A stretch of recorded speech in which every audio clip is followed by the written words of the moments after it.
በይ አንቺ ሰከን በይ ይለያዩ ብለን ቆይ አያት እኛ ይለያዩ ብለን ብንል እኔ እንደዚህ ጨጓራ ይታመም ነበር እንደ ሁሉ ጊዜ የምለፈልፈው ይለያዩ የራሳቸው ጉዳይ ብዬ ዝም አይደለም። እኔ እኮ እንዳይለያዩ እኮ ነው ሰግቼ ፈርቼ ዛሬማ እንቅልፍም የለኝ እኮ በእናትሽ። አይ በላቸው ሰላም ጤና ይስጥልኝ ቤተሰብ፣ እንዴት አመሻችሁ? እኔ በጣም ደህና ነኝ፣ እግዚአብሔር ይመስገን። አንዳንድ ኖር የሙልጮች እንግዲህ እኛ ምን አገባን ቢለያዩ የሚሉም አሉ ማለት ነው። ሀይሚና ቡራዬ በመጀመሪያ አይለያዩም ማለት ነው። ሲቀጥል ደግሞ ዛሬ ኤፍሬም የሀይሚቲ ወንድም መጥቷል ማለት ነው እና እንኳን ደህና መጣ ብለናል። ኤፍሬም ወንድም መከታ ነው እያሉ ነው እንግዲህ። እውነት ነው፣ ወንድም መከታ ነው፣ ወንድም ጋሻ ነው፣ ወንድም ኩራት ነው። ለክፉ ቀንም በደስታም ጊዜ ወንድማችሁ ከአጠገባችሁ ሲሆን ምን ያክል ደስታ እንደሚሰማ እኔም እናንተም ታውቁታላችሁ ማለት ነው እና ነገር ግን ኤፋ እንደዚህ ወስነክ አይደለም መምጣት ያለብክ።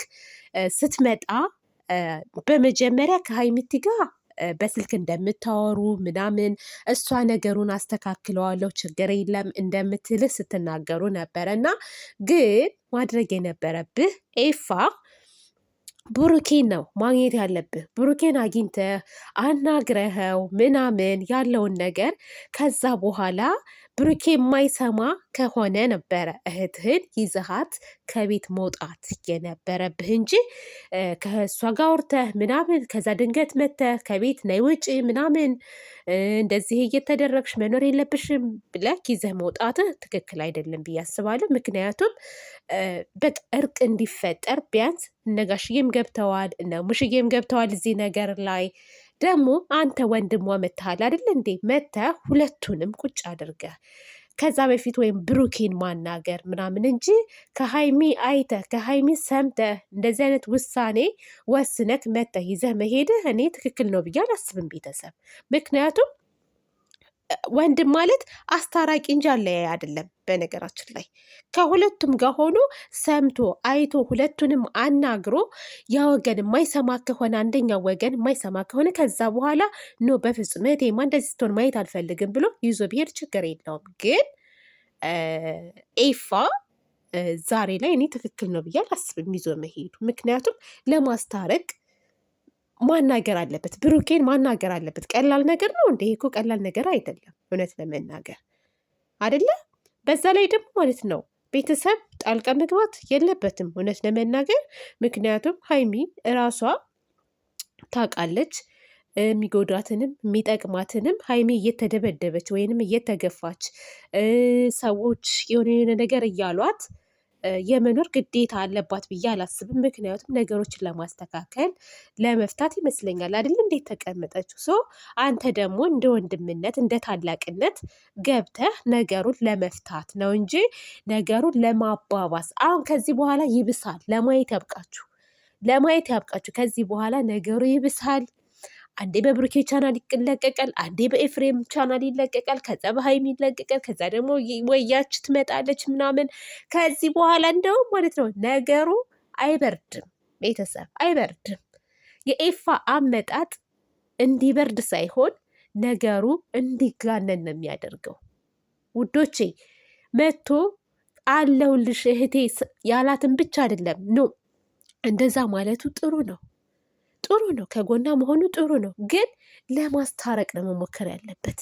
ቡራን ማግኘት አለበት፣ ቡራን ማናገር አለበት። ከዛ በኋላ ነበር ይሄንን ውሳኔ መወሰን የነበረበት አይደለም። እኔ እንደዛ ነው የማደርገው። እኔ ብሆን እህቴን ለምሳሌ ባሏ የሚበድላት ቢሆን የሆነ ነገር የሚላት ቢሆን ከእህቴ ብቻ ሰምቼ ባሏን ሳላናግረው ወይም ፍቅረኛዋን ሳላናግር ቤት ሂጅ እንደዚህ እንዴት ያደርጋል ምናምን ብዬ እሷን ይዤ አልሄድም። መጀመሪያ ግን እሱን አናግረዋለሁ፣ ነገሮችን እንዲፈቱ አደርገዋለሁ። ግን አይቸው የማይፈታ ከሆነ ከዛ በኋላ ነው እህቴን ይዤ የምሄደው።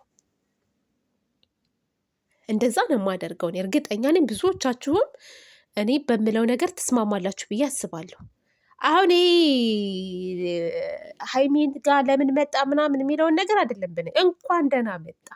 መምጣቱ በጣም ደስ ብሎኛል። ማናገሩ ደስ ብሎኛል። ግን ነገሮች እንዲፈቱ ነበር ማድረግ ያለበት። አሁን የእሱ አመጣጥ የእሱ ይዞ መሄድ እንዳይፈታ ነው ያደረገው። ጭራሽ አሁን ለማየት ያብቃችሁ። ነገ ብሩኬና ኤፋ ይጣላሉ።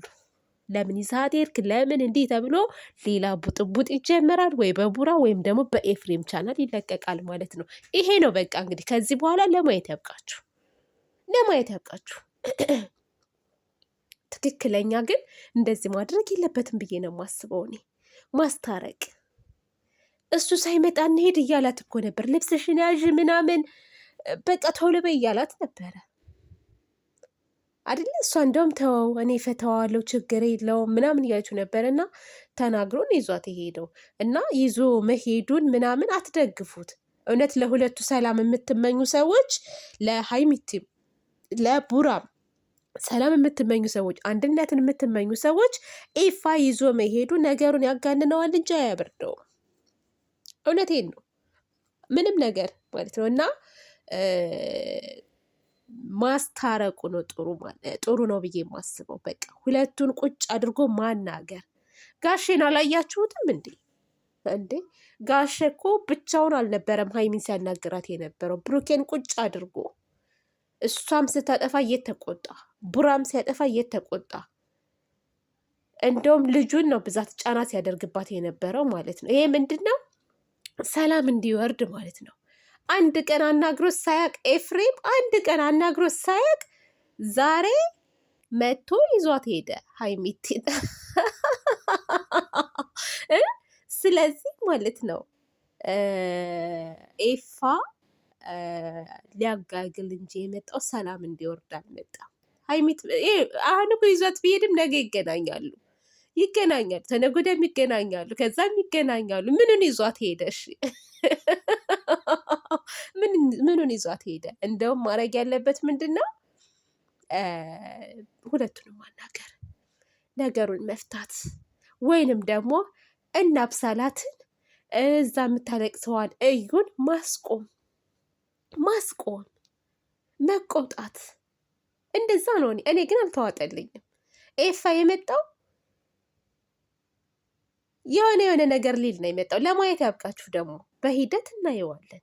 እኔ በደንብ አድርጌ አውቃለሁ ለምን እንደመጣ እንጂ ለሀይሚቲ አዝኖ ምናምን ቢሆን የሀይሚቲን ሰላም የሚፈልግ ቢሆን መጀመሪያ ቡራን ነው የሚያናግረው ነበረ። ቡራን እና ጓጓ ይላል፣ ከንፈሩን ይመጣል ምናምን ይላል ምናምን ወዘተ። ይሄ እኮ እልህ በቃ እልህ፣